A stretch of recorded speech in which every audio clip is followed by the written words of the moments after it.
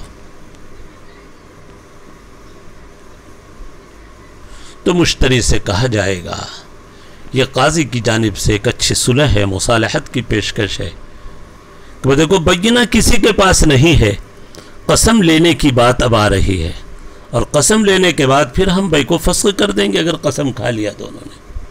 تو اس لیے قاضی پہلے سے تنبیہ کرے گا، دیکھو مشتری کو بولے گا، دیکھو بھائی جس سمن کا کہہ رہا ہے 1000 تم راضی ہو ورنہ ہم بھائی فسخ کر دیں گے۔ تنبیہ کرے قاضی پہلے، قسم لینے سے پہلے قاضی دونوں کو تنبیہ کرے، بائے سے بولے دیکھو مشتری جس مبی کا دعویٰ کر رہا تم راضی ہو اس دینے پر ورنہ ہم بھائی کو فسخ کر دیں گے۔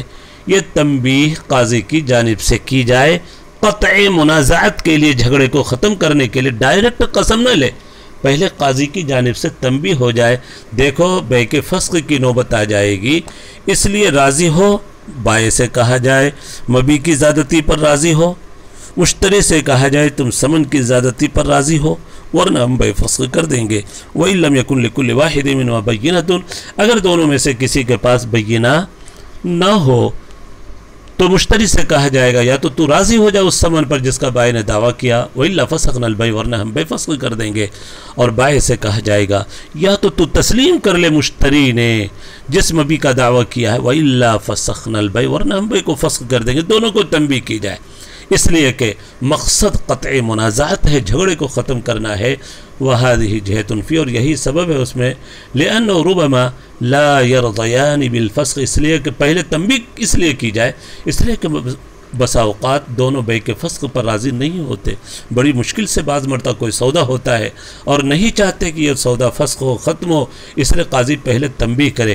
فَإِذَا عَلِمَا بِهِ، جب دونوں نے اس حکم کو فسخ کو جان لیا، یتراضیان، تو وہ دونوں راضی ہو جائیں گے، کرے بھائی بھائی کے فسخ کی نوبت آ جائے گی، بڑی مشکل سے تو ہم دونوں کا سودا ہوا ہے، اس لیے ایسا کرو، راضی ہی ہو جاتے ہیں۔ ہاں اگر رضامندی نہ ہو اس کا حکم الگ ہے، اگلے سبق میں انشاءاللہ ہم اس کو پڑھیں گے۔ اللہ تبارک و تعالی ہم سب کے لیے سمجھنا آسان فرمائے۔ وصلی اللہ علی النبی الکریم وعلی آلہ واصحابہ اجمعین۔ السلام علیکم ورحمۃ اللہ وبرکاتہ۔ جمعہ کا مبارک دن ہے، آج کثرت سے درود پڑھنے کی کوشش کرے، ہر طالب علم کم سے کم 500 مرتبہ درود شریف پڑھے۔ شاید یہ سبق آپ تک پہنچے تو جمعہ کا دن نکل چکا ہوگا، ریکارڈنگ جمعہ کے دن ہو رہی ہے، لیکن جب بھی بہرحال جمعہ کے دن آوے، جمعہ کے دن درود پاک کا خوب اہتمام کریں۔ وصلی اللہ علی النبی الکریم۔ السلام علیکم ورحمۃ اللہ وبرکاتہ۔